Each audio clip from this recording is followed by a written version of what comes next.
5 राज्यों में हुए चुनाव के बाद हरियाणा की राजनीति में भी हलचल शुरू हो गई है। आपको बता दें कि हरियाणा की नंबर 1 कही जाने वाली विधानसभा कालका से कई प्रत्याशी हैं जो चुनाव लड़ने के इच्छुक हैं। आज ऐसे ही एक प्रत्याशी हमारे पास हैं, हमारे साथ हैं, जो उनका विजन है वो जनता को बताएंगे कि क्या कारण है, क्यों वो चुनाव लड़ना चाहते हैं और चुनाव के बाद अगर वो विधायक बनते हैं तो उसके बाद उनकी क्या प्राथमिकताएं रहेंगी। हमारे साथ हैं मास्टर चरण सिंह जी, जो पहले भी कालका विधानसभा से चुनाव लड़ चुके हैं। मैं आप सभी से उनको मिलवाना चाहूँगा। जी मास्टर जी, कैसा आपका विजन है, क्यों आप चुनाव लड़ना चाह रहे हो? जो कालका विधानसभा है, रात्रि ठहराव जो कार्यक्रम है आपके द्वारा भी शुरू किए गए हैं। ऐसा है ताज जी, जब तक चाहे कालका की विधानसभा है, चाहे हरियाणा प्रांत है, जब तक मतदाता जागरूक नहीं होगा और नेता आमने सामने इंटरेक्शन नहीं करेगा, अपनी बात नहीं बताएगा, तब तक जागरूकता तथा डेवलपमेंट की भावना जो गांव में या हमारे छोटे छोटे जो शहर हैं उनमें होनी चाहिए, वो नहीं हो पाएगी। इस वजह से रात्रि ठहराव, जैसे मेरा आज इसमें रामपुर ठड्डों में था, तो रात को काफ़ी लोग जो है ना गांव के मिले और उनके साथ मैंने दिल खोल करके बातें करी। उनसे पूछा कि चौधरी बंसी लाल ने जो आपके लिए सड़क बनाई थी वो आज तक रिपेयर क्यों नहीं हुई, आपने किसको लिखा, क्या कहा।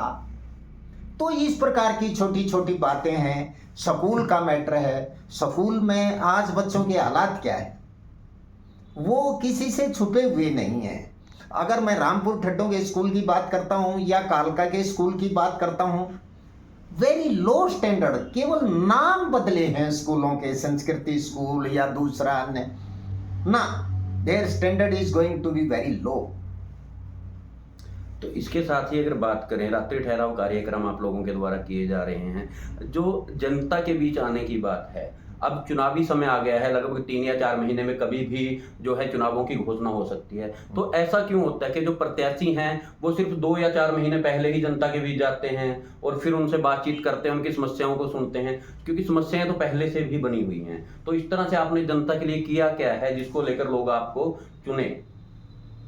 ऐसा है ताजी कि मैंने पिछला विधानसभा चुनाव लड़ा।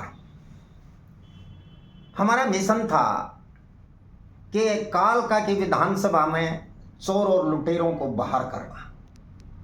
उसमें हम सफल रहे। हमने बीजेपी को हराया यहां से, कालका विधानसभा की सीट से। कांग्रेस जीती, परंतु कांग्रेस ने भी आज लगभग 4.5 साल होने वाले हैं, कुछ नहीं कर पाए। यहाँ के जो विधायक हैं, वर्तमान विधायक हैं, वो कुछ नहीं कर पाए। वो ना तो किसी को पत्र लिखते हैं, ना वो किसी को जो है ना फोन करते हैं, ना वो जनता के बीच में जाते हैं। उन्होंने कुछ जैसे पार्टियों में एजेंट पढ़ते हैं, तो इसी प्रकार पार्टी के पदाधिकारियों के बीच में जाते हैं और आम जनता के साथ उनका कोई इंटरेक्शन नहीं किसी भी प्रकार का।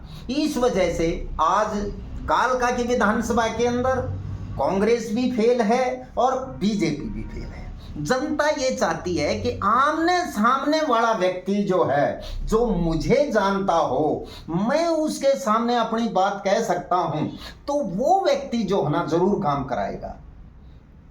तो उस भावना से जो है ना हम जनता के साथ अटैच हैं और काम कर रहे हैं। जितना हमारे से मैक्सिमम एज पर कॉन्स्टिट्यूशन, संविधान के अनुसार जिसके पास जितनी पावर है और संविधान के अनुसार कोई भला करने वाली बात है, तो उसमें प्रशासन मुझे नहीं रोकता और मैक्सिमम लोगों के काम होते। तो विधायक बनने के बाद आपकी क्या प्राथमिकता रहने वाली है? किस मुद्दे को लेकर आप मेन है जो उठाओगे? जो कालका विधानसभा की बात करें, क्या सबसे बड़ी समस्या आपको कालका विधानसभा में लगती है? देखिए, सबसे बड़ी प्रॉब्लम क्या है, हरियाणा का कोई भी मुख्यमंत्री रहा हो, कुछ मुख्यमंत्रियों को जनता के साथ, जैसे वर्तमान मुख्यमंत्री है प्रदेश का, उसकी जनता के साथ कोई इंटरेक्शन नहीं है। ही don't know about the people of the society. वो एक कैडर से निकला हुआ व्यक्ति है। जैसे आईएएस अफसर निकलते हैं, दूसरे अन्य निकलते हैं, इस प्रकार किसी कैडर से निकला हुआ व्यक्ति है, वो जनता का आदमी नहीं है। ठीक है, पार्टी चुनाव लड़ती है, जीतते हैं, मुख्यमंत्री बन गया, उसके सौभाग्य की बात है। परंतु आज हालात ऐसे हैं कि जिस प्रकार चौधरी देवीलाल था, जिस प्रकार चौधरी बंसीलाल था, वो रातों रात बैठ करके जो है ना, वो प्रत्येक गांव का नक्शा बनाते थे, उसकी डेवलपमेंट के बारे में अधिकारियों से बात करते थे। परंतु आज यहाँ कालका की विधानसभा जितनी भी है, ये हमारा बॉर्डर एरिया है। इस बॉर्डर एरिया के अंदर नशा तस्करी क्या ये सरकार रोक पाई? बिल्कुल नहीं। नदियों की चोरियां क्या ये सरकार रोक पाई? बिल्कुल नहीं। उसके बाद रोड्स जो बनने थे, जितना बजट इस विधानसभा को मिलना था, क्या ये सरकार दे पाई? नहीं। तो इसी प्रकार जो बजट कालका की विधानसभा को चाहिए और जितनी जरूरतें कालका विधानसभा के लोगों को हैं अकॉर्डिंग टू द पॉपुलेशन, उतना पैसा सरकार चाहे किसी की भी हो, विधायक ले सकता है। ये तो यहाँ के विधायकों की जो है ना सेल्फ मेड पॉलिसी है कि भाई मेरी तो सरकार नहीं है, और इस वजह से वो जनता से दूर भाग करके जनता का काम नहीं कर रहे। हमारी पॉलिसी ये है कि इंडिपेंडेंट विधायक बनने के बावजूद भी कोई मुख्यमंत्री बने इस प्रदेश का, वो विधायक को इग्नोर नहीं कर सकता, क्योंकि कॉन्स्टिट्यूशन संविधान ने कुछ पावर दे रखी है विधायक को। तो हमारा मिशन रहेगा कि as per constitution we work all the member of the societies. तो आपके द्वारा जो प्रदेश के मुखिया हैं, मुख्यमंत्री मनोहर लाल जी, उनके ऊपर एलिगेशन लगाया जा रहा है कि वो जनता के बीच नहीं है, जबकि उनके द्वारा जन संवाद करके जो अपने कार्यकर्ता हैं, पूर्व विधायक हैं, कालका की बात करें तो कालका में पूर्व विधायक लतिका शर्मा जी उनके कहे अनुसार हर गांव में जा रही हैं जहां पे जन संवाद के कार्यक्रम है, लोगों की समस्याओं को सुना जा रहा है। खुद मुख्यमंत्री जी जनता दरबार में पहुंच रहे हैं, लोगों की समस्याओं को सुन रहे हैं। कालका से जो मौजूदा विधायक हैं प्रदीप जी, उनकी कार्यशैली पर भी आपके द्वारा सवाल उठाए जा रहे हैं, जबकि वो भी पब्लिक के बीच में देखे जाते हैं। तो आप किस तरह से कह सकते हैं कि उनके पब्लिक में जाने में और आपके पब्लिक में जाने में दोनों में फर्क है? फर्क है, ऐसा है, देखिए मैं सबसे पहले कालका शहर की बात करता हूं। आपका जो वर्तमान विधायक है या आपके पीछे विधायक रहे हैं, कालका के मोहल्लों के नाम ही नहीं जानते। वो किस किस मोहल्ले में कौन सा व्यक्ति रहता है वो नहीं जानते। फिर रही गांव की बात, गांव में कुछ जात बरादरी रिश्तेदारियां इन्होंने बना रखी हैं। जातिवाद का झंडा जो है ना परचम लहरा रखा है दोनों ने, वर्तमान ने भी और इसने भी। हमारा उससे कोई संबंध नहीं है किसी जाति और धर्म से। हमारा संबंध जो है ना मानवता से है, मानवता का तगाजा है। एक गरीब व्यक्ति भी अपनी डेवलपमेंट चाहता है, एक कमजोर स्टूडेंट भी इंटेलिजेंट बनना चाहता है। उनकी अभिलाषाओं पर खरा उतरना चरण सिंह कालका का पहला दायित्व और धर्म है, क्योंकि कॉन्स्टिट्यूशन लास्ट में बैठे हुए व्यक्ति के प्रति उत्तरदायित्व रखता है। तो कितने चुनाव आप विधानसभा से अब तक लड़ चुके हो और कितना जो है लोगों का प्यार या वोट आपको अभी तक मिला है, और वो वोट बढ़ क्यों नहीं रहा है? वो वोट कहीं ना कहीं एक सीमित दायरे में आपके पास क्यों रह जाता है? अगर आप जनता के बीच में इतना जा रहे हो और उपेक्षा कर रहे हो कि मैं आने वाले समय में जो 2024 के चुनाव हैं इनमें कालका से चुनाव लड़के विधायक बनूं, तो क्या कारण है कि जनता का जितना प्यार चाहिए वो आपको नहीं मिल पा रहा है? देखिए, मैं लोगों को अभी तक या मेरे साथी लोगों को अब की बार ये समझाने में सफल हो गए कि इस भारत की धरती पर कोई धर्म और कोई जाति मानवतावादी दृष्टिकोण लेते हुए अभी तक ये तुम्हारे प्रोपगेंडे जो है ना वो सफल नहीं हो पाए।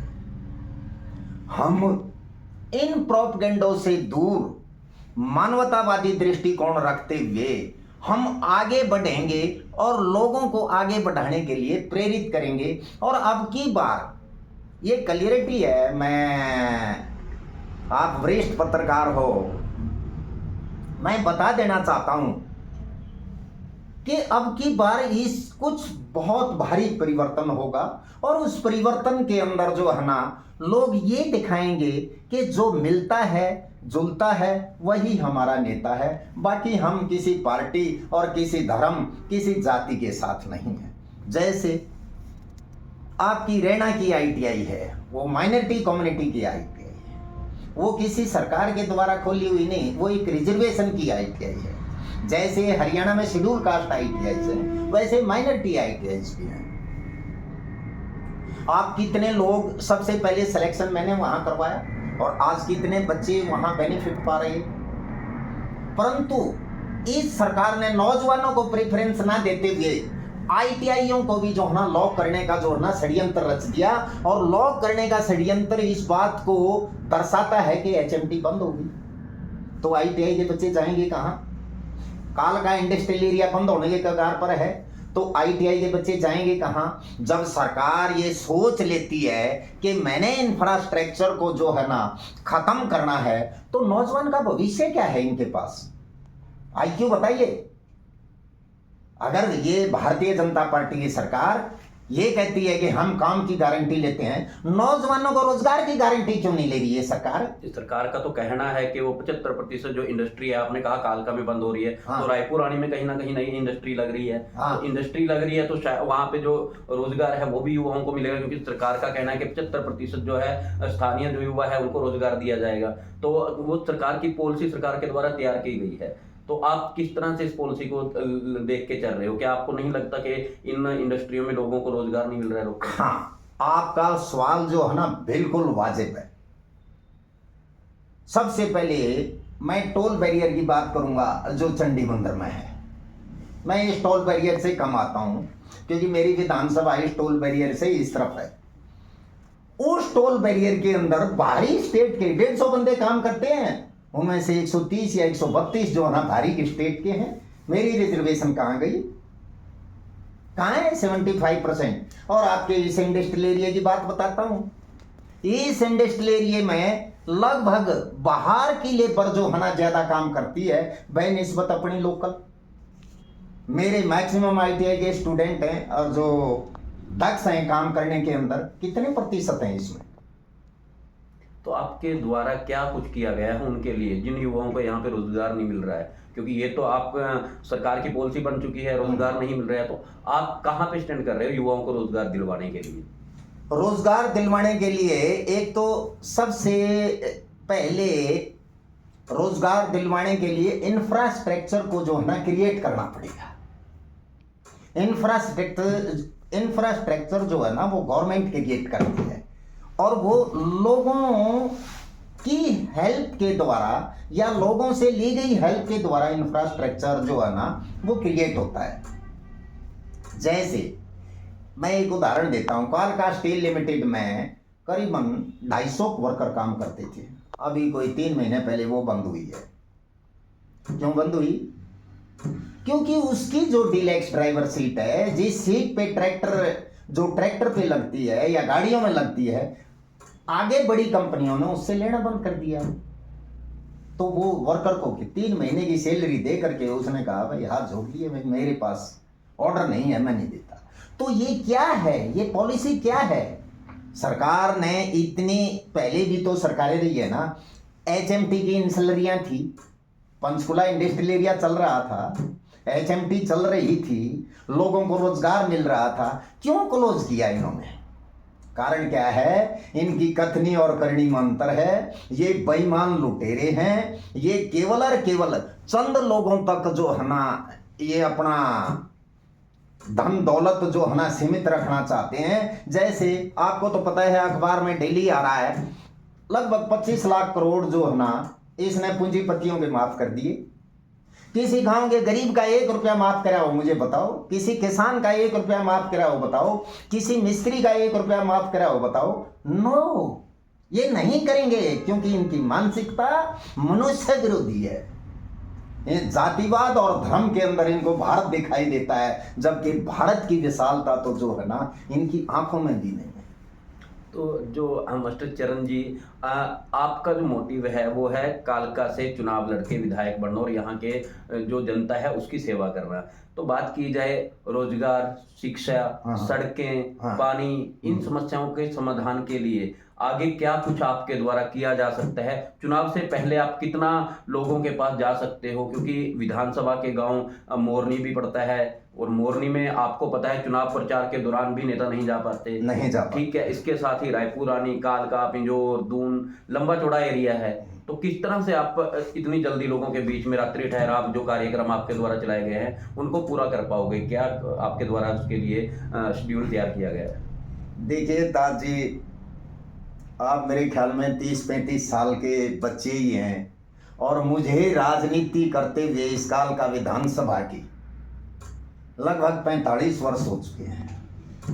तो जो मेरी उम्र के हैं वो मेरी मानसिकता को जानते हैं और जो मैंने पढ़ाए हैं वो भी मेरी मानसिकता को जानते हैं।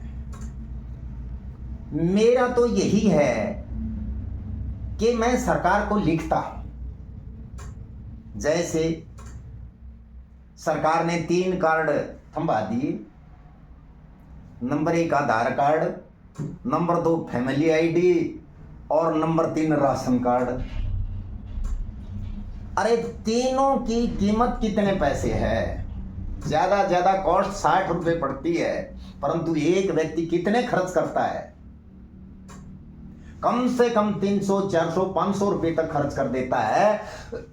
और ना तो आपका राशन कार्ड ठीक होता, ना आपकी फैमिली आईडी ठीक होती, ना आपका आधार कार्ड ठीक होता। कारण क्या है? गवर्नमेंट गरीब आदमी को ज्यादा से ज्यादा तंग और मेंटली ऑफसेट देखना चाहती है ताकि वो कार्ड तक सीमित रहे। उसके पास ना तो बच्चों की तरफ उसका ध्यान जाए, ना उसकी अपनी सेल्फ डेवलपमेंट की ओर ध्यान जाए। तो इसके साथ ही एक कालका विधानसभा में सबसे बड़ा जो चुनाव के दौरान मुद्दा होता है वो होता है लोकल का। हाँ। तो लोकल में आप किसको लोकल मानते हो? किस तरह से लोकल माना जाता है? देखिए, मैं आपको बात बताता हूं। पंडित भगवत दयाल जी विधायक बने, कहां से बने? यमुनानगर से। वो क्या थे? वो ट्रेड यूनियन लीडर थे। उसने अपने गरीब मजदूर साथियों को जोड़ा और वो एक बहुत बेहतरीन विधायक बने और उन्होंने हरियाणा प्रदेश के निर्माण में अपना योगदान दिया। चौधरी देवीलाल कहीं राजस्थान में पैदा हुए, आकर के हरियाणा में राजनीति करी और विभिन्न विधानसभाओं से क्या है? लड़े। हरियाणा प्रदेश का वासी हरियाणा की किसी भी विधानसभा के अंदर से अगर उसके अंदर दिल और आत्मा साफ है तो कहीं से भी चुनाव लड़ सकता है। तो ये मुद्दा क्यों हर बार इस मुद्दे को बड़ा उठाया जाता है कि लोकल प्रत्याशी को ही चुने, लोकल को ही? फिर लोकल कौन सा चुन दिया? Pradeep already belongs to Devinagar, Panchkula. He is not local. यही लतिका शर्मा। लोकल मानना किसको जा रहा है? लोकल की क्या परिभाषा आपके ये तौर पे? तो मानसिकता भ्रमित करने के लिए इस प्रकार की चीजें फैलाई जाती हैं। ये हरियाणा प्रदेश का हर वासी लोकल है। ताज मोहम्मद भी कल को जो है ना HPSC का मेंबर बन सकता है, ताज मोहम्मद कल को भी MLA फाइल कर सकता है। अभी आपने चुनाव लड़ा, ठीक है, रह गए, एक अलग बात है, परंतु आपका नाम तो चारों दिशाओं में फैला। भाई ताज ने चुनाव लड़ लिया, ठीक है ना? तो ये आहिस्ता आहिस्ता परिपक्वता की एक निशानी है। अगर आम लगेंगे ना तो पहले वो छोटा होता है, फिर वो बड़ा होता है और उसके पकने में समय लगता है।